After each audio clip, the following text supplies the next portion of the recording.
Assalamualaikum warahmatullahi wabarakatuh. Alhamdulillahi rabbil alamin. Wassalatu wassalamu ala asyrafil anbiya'i wal mursalin wa ala alihi wa sahbihi ajma'in. InsyaAllah pada hari ini kita sambung pembelajaran kita tingkatan 5 KSSM dalam bidang fiqh. Pelajaran yang ke-14, unit 2 yang bertajuk Faraid dalam Islam. Sebelum kita memulakan pembelajaran kita pada hari ini, marilah kita sama-sama menadah tangan memohon keberkatan daripada Allah Subhanahu wa taala. Bismillahirrahmanirrahim. Alhamdulillahirabbil alamin. Wassalatu wassalamu ala asyrafil anbiya'i wal mursalin wa ala alihi wa sahbihi ajma'in. Allahumma iftah 'alaina hikmataka wa anshur 'alaina min khazaini rahmatika ya arhamar rahimin walhamdulillahi rabbil alamin. Amin amin ya rabbal alamin. Baiklah, objektif pelajaran kita pada hari ini ialah yang pertama 4.28.1 menyatakan maksud, hukum dan dalil faraid. Objektif yang kedua, menjelaskan rukun dan syarat faraid. Objektif yang ketiga, merumuskan hikmah pensyariatan faraid.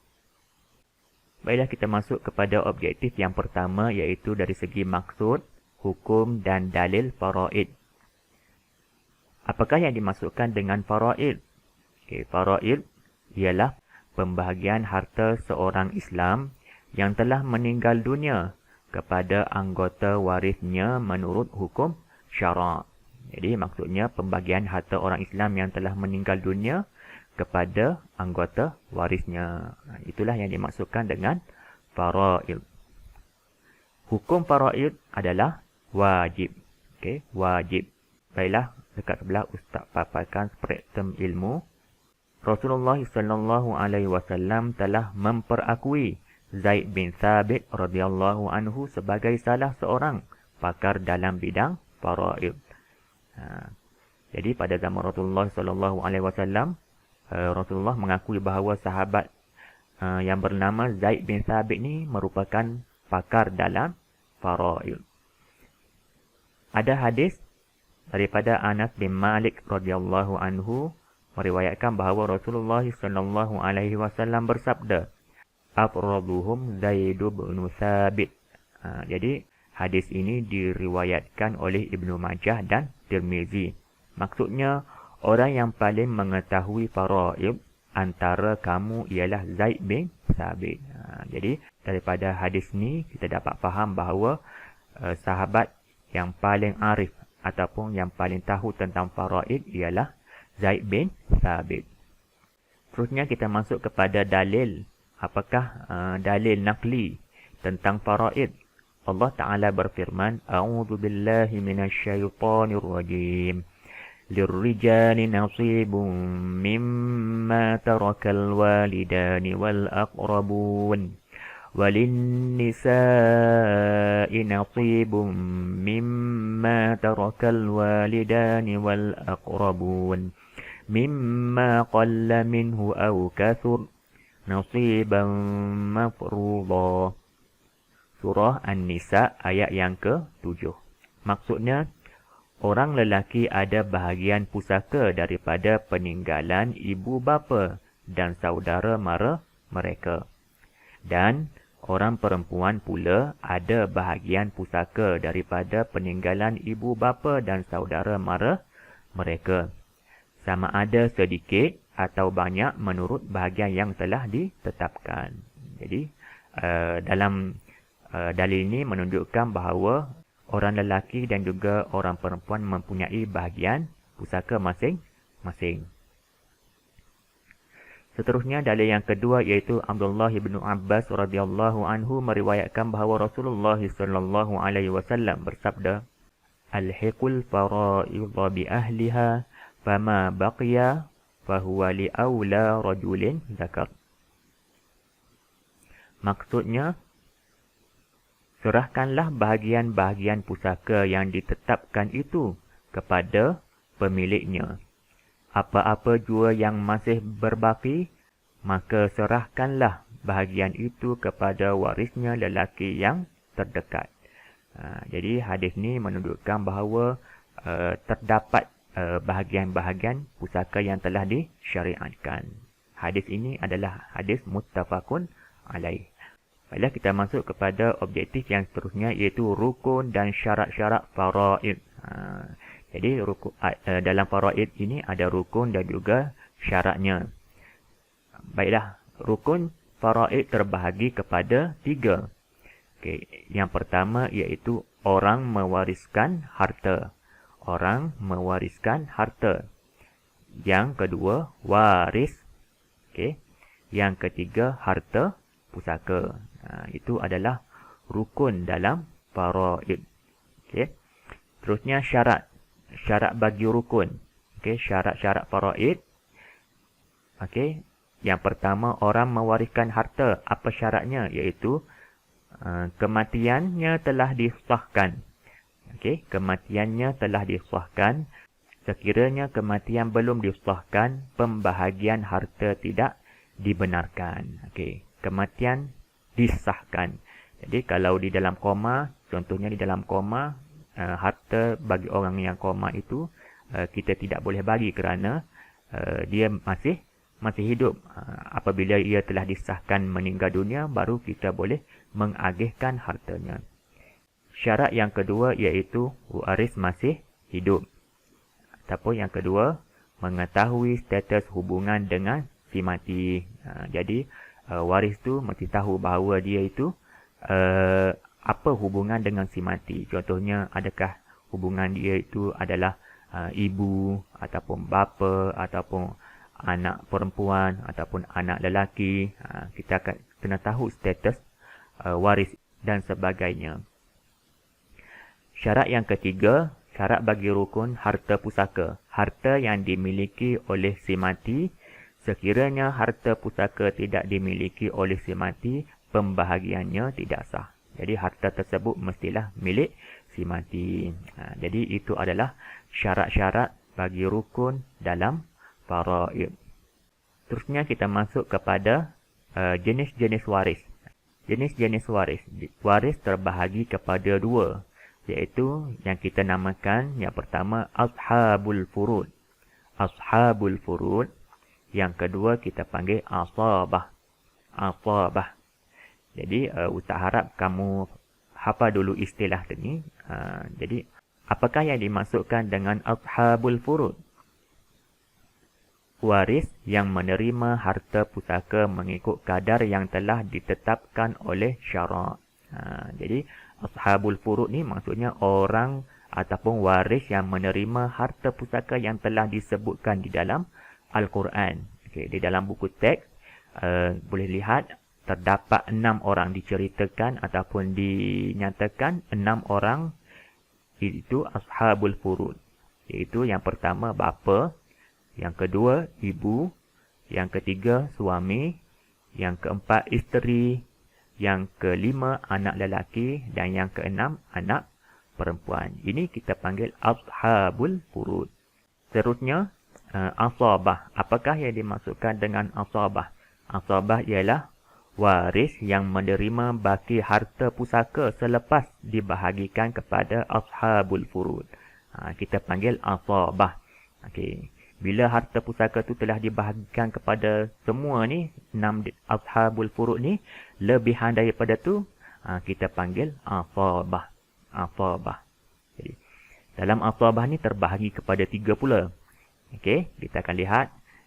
Yang pertama, iaitu dinamakan asabah bin nafsi. Asabah bin nafsi. Apakah yang dimaksudkan dengan asabah bin nafsi? Iaitu anggota waris yang terdiri daripada kaum lelaki. Nanti kita akan lihat apakah senarai-senarai waris di kalangan lelaki. Jenis yang kedua, asabah bil ghaib. Asabah bil ghaib. Iaitu waris perempuan dengan sebab adanya anggota waris lelaki. Ni waris perempuan campur dengan lelaki. Kita panggil asabah bil ghaib. Bercampur. Dalam satu keluarga tu ada contohnya anak lelaki dan juga anak perempuan. Kita panggil asabah bil ghair. Yang ketiga, asabah ma'al ghair. Asabah ma'al ghair, iaitu waris perempuan dengan sebab adanya anggota waris perempuan yang lain. Waris perempuan campur perempuan. Contohnya dalam satu keluarga ni terdapat 2 orang anak perempuan ataupun 3 orang. Kita panggil asabah ma'al ghairi. Bila Ustaz harap kamu faham istilah-istilah ini, iaitu yang pertama ashabul furud. Apakah ashabul furud? Yang kedua asabah. Okey, yang ketiga asabah bin nafsi, yang keempat asabah bil ghairi, dan yang kelima asabah ma'al ghairi. Baik, ini adalah senarai yang Ustaz sebutkan tadi, jenis-jenis asabah. Siapakah di dalam asabah bin nafsi? Anggota waris yang terdiri daripada kaum lelaki. Itu senarainya ialah bapa, datuk, anak lelaki, cucu lelaki dari anak lelaki, saudara lelaki kandung, saudara lelaki sebapa, bapa saudara kandung, bapa saudara sebapa, anak lelaki bapa saudara kandung, anak lelaki bapa saudara sebapa. Okey. Itu dikategorikan sebagai dalam asabah bin nafsi. Yang kedua asabah bil ghairi, iaitu waris perempuan dengan sebab adanya anggota waris lelaki. Yang pertama, anak perempuan dengan anak lelaki. Yang kedua, cucu perempuan dengan cucu lelaki. Yang ketiga, saudara kandung perempuan dengan saudara kandung lelaki. Yang keempat, saudara perempuan sebapa dengan saudara lelaki sebapa. Itu dikategorikan sebagai asabah bil ghair. Terusnya yang ketiga, asabah ma'al ghairi, waris perempuan dengan sebab adanya anggota waris perempuan yang lain, iaitu saudara perempuan kandung. Yang kedua, saudara perempuan sebapa berkongsi dengan anak perempuan atau cucu perempuan. Itu dikategorikan dalam asabah ma'al ghairi. Baiklah, terusnya Ustaz paparkan bahagian-bahagian. Okey, bahagian-bahagian waris yang mendapat harta pusaka. Okey, yang pertama kita masuk kepada ashabul furud yang dinyatakan 6 tadi. Ashabul furud. Contoh yang pertama iaitu bapa. Berapakah bahagian yang dia dapat? Okey, bapa 1/6 sekiranya mempunyai anak lelaki. 1/6 sekiranya mempunyai anak lelaki. Yang kedua, asabah. Asabah dikategorikan sebagai asabah sekiranya tiada anak. Okey. Yang ketiga, 1/6 dan asabah sekiranya mempunyai anak perempuan sahaja. Baiklah, itu merupakan hak-hak yang boleh dituntut oleh bapa apabila waris meninggal dunia. Seterusnya ibu. Okey, ibu 1/3 sekiranya masuk 1/3 ni 1/3 daripada harta si mati. 1/3 daripada harta si mati. 1/3 sekiranya tiada anak atau terdapat hanya seorang saudara lelaki atau perempuan. Okey. Yang kedua, 1/6 sekiranya mempunyai anak atau terdapat lebih daripada 2 orang saudara lelaki atau perempuan. Dan yang ketiga, 1/3 daripada baki sekiranya hanya mempunyai ibu, ayah, suami atau isteri. Itu merupakan hak bagi seorang ibu. Bagi suami, 1/2 sekiranya tiada anak. Yang kedua, 1/4 sekiranya mempunyai anak. Itu bagi suami. Seterusnya, anak lelaki. Anak lelaki, bahagiannya seluruh harta sekiranya tiada anak perempuan. Jadi yang kedua ni, dia tergolong dalam asabah bin nafsi. Asabah bin nafsi. Itu bahagian untuk anak lelaki. Dan seterusnya, anak perempuan 1/2 sekiranya anak tunggal perempuan. Dan yang kedua, 2/3 sekiranya terdapat 2 atau lebih anak perempuan. Dan asabah bil ghairi sekiranya mempunyai anak lelaki. Itu merupakan hak bagi anak perempuan. Dan yang terakhir, isteri 1/4 sekiranya tiada anak dan 1/8 sekiranya mempunyai anak. Jadi itu merupakan hak bagi isteri. Baiklah, seterusnya Ustaz paparkan. Ini merupakan roda faraid untuk memudahkan kamu ingat. Okey. Kita mulakan dengan suami. Okey, suami ada 1/2, 1/4. Lepas tu isteri 1/4, 1/8. Anak perempuan 1/2, 2/3 asabah lil ghairi. Anak lelaki asabah ma'an nafsih.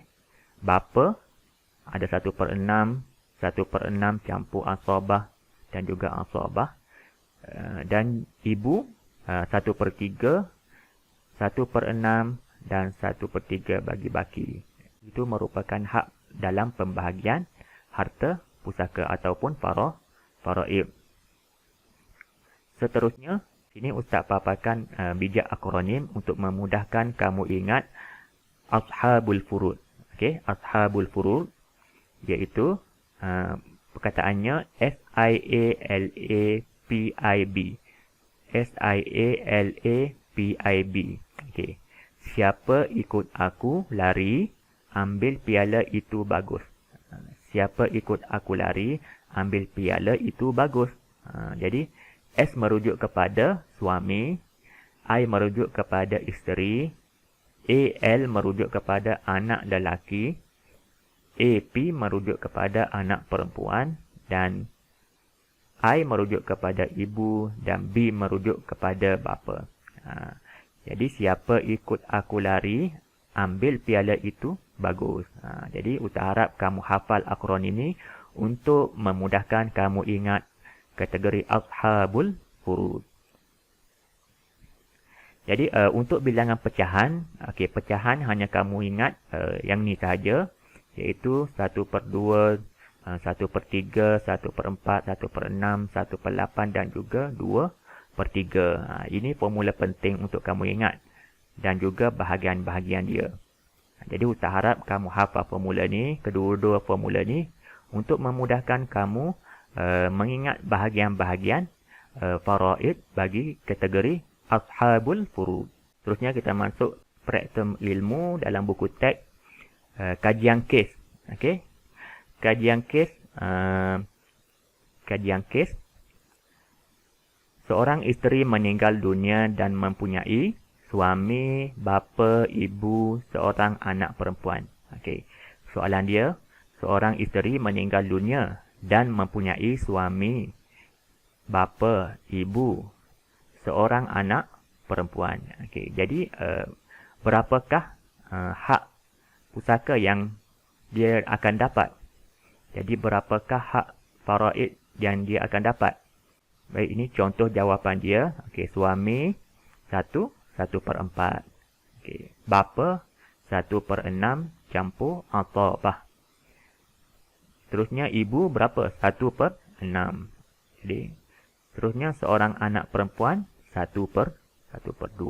Jadi ini adalah bahagian-bahagian yang mereka akan dapat daripada waris si mati. Jadi seterusnya pengiraan faraid ni Ustaz terangkan secara ringkas kerana untuk makluman semua, untuk makluman anak-anak sekalian, ilmu faraid ni dia dalam buku teks secara ringkas sahaja. Namun untuk mendalaminya kamu boleh mengambil tingkatan 6 ataupun dalam subjek ataupun peperiksaan STAM nanti, STAM dalam subjek sijil tinggi, dalam subjek sijil tinggi agama Malaysia STAM. Kerana apabila kamu ambil subjek STAM nanti kamu akan jumpa subjek faraid untuk mendalami teknik-teknik pengiraan dia. Jadi Ustaz ceritakan secara asas, iaitu pengiraan faraid yang pertama, tentukan ashabul furud terlebih dahulu. Kita utamakan ashabul furud yang 6 tadi. Terusnya bina kotak faraid. Yang ketiga iaitu samakan pecahan. Okey, dalam matematik kamu belajar dalam bab pecahan GSTK. Okey. Yang keempat kategori asabah. Okey, pengiraan terakhir lebihan harta. Asabah ni untuk memudahkan kamu ingat, apabila semua harta tu telah dibahagi kepada ashabul furud dan ada lebih lagi harta, kita panggil asabah. Jadi anak lelaki biasa dan juga anak perempuan ni, kita nisbah dia ialah 2 nisbah 1. Anak lelaki akan dapat lebih daripada anak perempuan. Jadi kita letak bahagian asabah ni bahagian terakhir. Nanti ustaz tunjukkan.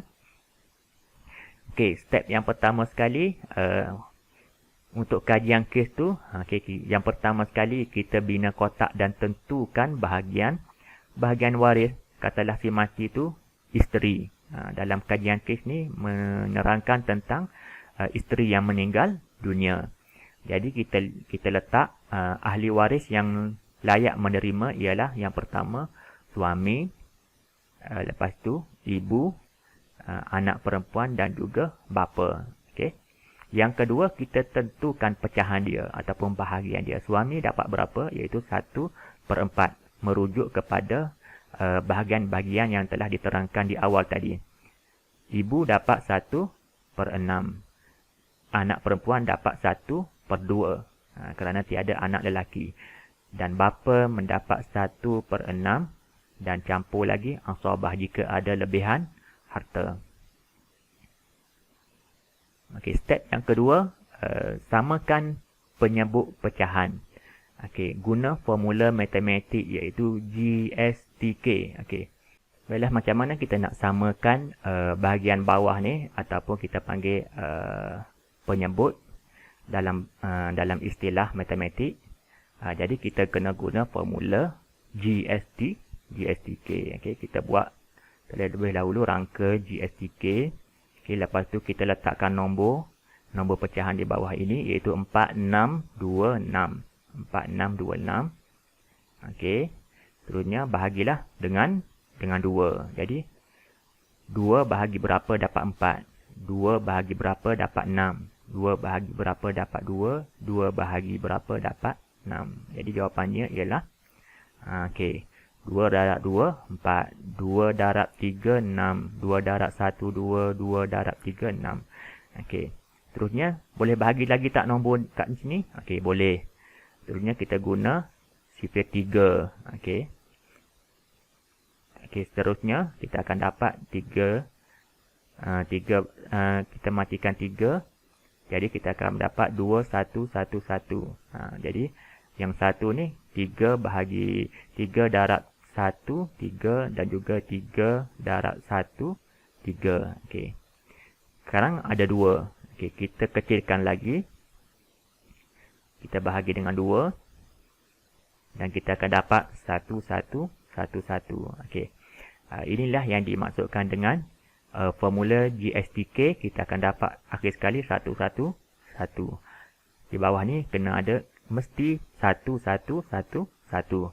Jadi sekarang ni kita akan dapat angka dekat tepi ni 2, 3, 2. Jadi kita kena darab 2 darab 3, 6. 6 darab 2, 12. Jadi untuk menyamakan penyebut dekat bawah pecahan ni, kita kena darab. Kita kena jadikan 12 sebagai 12. Jadi 4 kena darab dengan 3. 6 darab 2. Jadi 2 darab 6. 6 darab 2. Jadi pecahan dekat bawah tu kena samakan terlebih dahulu. Okay, kita akan dapat jumlahnya 13/12. Okay. Itu merupakan formula untuk menyamakan penyebut bagi pecahan. Okay, baik, seterusnya apabila kita telah siap yang tadi 12. Okay. Kita akan letak sini pada 3. Okey, 4 darab 3, 12. Okey, 6 darab 2, 12. 2 darab 6, 12. Okey. Jadi, dia akan dapat 326. Jadi, dan bapa satu lagi akan dapat 2. Okey. Jadi, apabila kita campur dekat sini, 3 campur 2, campur 6, campur 2, akan jadi 13. Jadi, lebih 1. Mengikut hukum faraid, kita kena ambil nombor yang tinggi daripada pecahan tersebut iaitu 13. Jadi kita letak sini 13. Jadi suami akan dapat 3 bahagian, ibu akan dapat 2 bahagian, anak perempuan akan dapat 6 bahagian dan bapa akan dapat 2 bahagian. Asabah lebihan tiada. Okey. Ini adalah merupakan bahagian yang terakhir. Baik, terusnya bahagian ni Ustaz paparkan dari segi bahagian harta. Katalah isteri yang meninggal tadi tu meninggalkan harta sebanyak RM55,000. Okey, RM55,000. Jadi macam mana nak bagi harta? Okey, kita ikut formula tadi. Yang akhir tadi 13. Lepas tu suami dapat 3 bahagian, ibu dapat 2 bahagian, lepas tu anak perempuan dapat 6 bahagian dan juga bapa dapat 2 bahagian. Jadi caranya ialah 3 daripada 13 darab dengan 55,000. Baru dia dapat bahagian dia. Contoh dekat bawah ni Ustaz paparkan, katalah suami 3/13 darab dengan RM55,000. Maka duit dia akan dapat ialah RM12,692.31. Begitu juga dengan ibu. 2/13 darab dengan RM55,000, dia akan dapat RM8,461.54. Dan begitulah seterusnya. Jadi itu merupakan asas pengiraan tentang faraid. Jadi untuk tingkatan 5 mungkin hanya bahagian pecahan sahaja. Jadi bahagian pecahan-pecahan sahaja. Jadi untuk bahagian pengiraan ni mungkin kamu akan belajar pada tingkatan 6 nanti, iaitu dalam subjek stam. Baiklah, seterusnya Ustaz paparkan pada zaman sekarang ini terdapat pelbagai teknologi. Kamu boleh lihat di dalam internet, type saja dekat Google kalkulator faraid dan kamu ambil pada bahagian Majlis Agama Islam Selangor. Majlis Agama Islam Selangor. Okey, di sini diterangkan tentang pembahagian faraid secara online pun kita boleh kira secara online. Contoh Ustaz paparkan dekat sini, ini adalah interface pada bahagian faraid, di mana waris utama isteri, bapa, ibu, anak lelaki, anak perempuan, jantina ni siapa yang meninggal dunia, dan seterusnya lah. Jadi Ustaz tunjukkan, kita merujuk kepada kajian kes kita, iaitu kajian kes yang meninggal ialah siapa yang meninggal ialah isteri yang meninggalkan duit sebanyak RM55,000.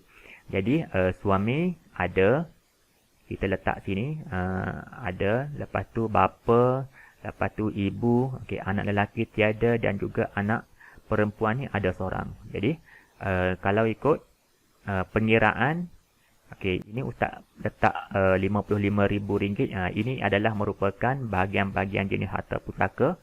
Kita jadikan dalam bentuk nilai. Contohnya tanah. Ini Ustaz letak saja nilai dia. RM5,000. Dan akhir sekali isteri itu mati meninggalkan harta sebanyak RM55,000. Jadi pengiraan dia ialah seperti tadilah yang Ustaz sebut. Faraid dia telah automatik dalam laman web ni, automatik dia telah kira untuk kita. Dan juga apa yang bagus dalam laman web ini, kita ada pokok waris. Pokok waris ni kita akan dapat lihat pembahagian waris yang mendapat harta pusaka. Contohnya si mati ni merupakan isteri. Si mati ni merupakan isteri. Jadi suami dapat 3/13 daripada RM55,000 tadi. Betulnya bapa, ibu dan juga anak perempuan. Itu adalah faraid daripada MAIS. Majlis Agama Islam Selangor. Ataupun kita buat cara lain, contohnya kita tambah anak lelaki pun boleh. Kita tambah anak lelaki, katalah kita tambah anak lelaki. Kita tengok pengiraan dia. Dia telah siap auto kira kepada kita dan berapa jumlah yang kita dapat. Jadi ini memudahkan pengiraan faraid. Jadi Ustaz harap kamu faham konsep pengiraan ini, tetapi di tingkatan 5 kita tidak mendalami. Biasanya tingkatan 6 dalam subjek STAM kamu akan mendalaminya. Baiklah, seterusnya kita masuk kepada hikmah faraid ataupun kebaikan faraid dalam Islam ini. Yang pertama, mengelak berlaku pertelingkahan dan pembahagian harta yang menjejaskan bahagian dalam keluarga. Jadi dalam ilmu faraid ini penting untuk mengelak pertelingkahan ataupun pergaduhan dalam keluarga. Pergaduhan kenapa? Kerana berebut harta. Yang kedua, menjelaskan kelangsungan hidup waris selepas kematian orang yang mewarisi harta. Okey, menjamin kelangsungan hidup. Kebaikan yang ketiga, menegakkan keadilan bagi pihak waris supaya tidak ditipu oleh pihak yang tidak bertanggungjawab. Jadi ia bertujuan untuk menegakkan keadilan kepada ahli waris. Baiklah, yang terakhir kali, alhamdulillah kita telah selesai. Kita masuk kepada penilaian. Ustaz paparkan 3 soalan. Soalan yang pertama, apakah maksud faraid? Yang kedua, nyatakan dalil faraid. Dan yang ketiga, nyatakan hukum faraid. Ustaz harap kamu fikir dalam masa 5 saat, apakah jawapan? Okey, kita pergi kepada jawapan yang pertama, iaitu maksud faraid ialah pembahagian harta seorang Islam yang telah meninggal dunia. Pembahagian harta orang Islam yang telah meninggal dunia kita panggil faraid kepada anggota warisnya menurut hukum syarak, dan hukum dia adalah wajib. Okey, soalan yang ketiga ni hukumnya adalah wajib. Okey. Dalil faraid. Okey, dalil faraid daripada Al-Quran. A'udzubillahi minasyaitonirrajim. للرجال نصيب مما ترك الوالدان والأقربون وللنساء نصيب مما ترك الوالدان والأقربون مما قل منه أو كثر نصيبا مفروضا. Surah An-Nisa ayat yang ke-7. Jadi Ustaz harap kamu hafal dalil ini untuk memudahkan kamu untuk jawab dalam peperiksaan nanti, insya-Allah. Baiklah, alhamdulillah bila telah selesai pelajaran hari ini. Mudah-mudahan Ustaz harap kamu faham tajuk kita pada hari ini, dan Ustaz doakan kamu berjaya di dunia dan akhirat, insya-Allah. Wallahu alam. Assalamualaikum warahmatullahi wabarakatuh.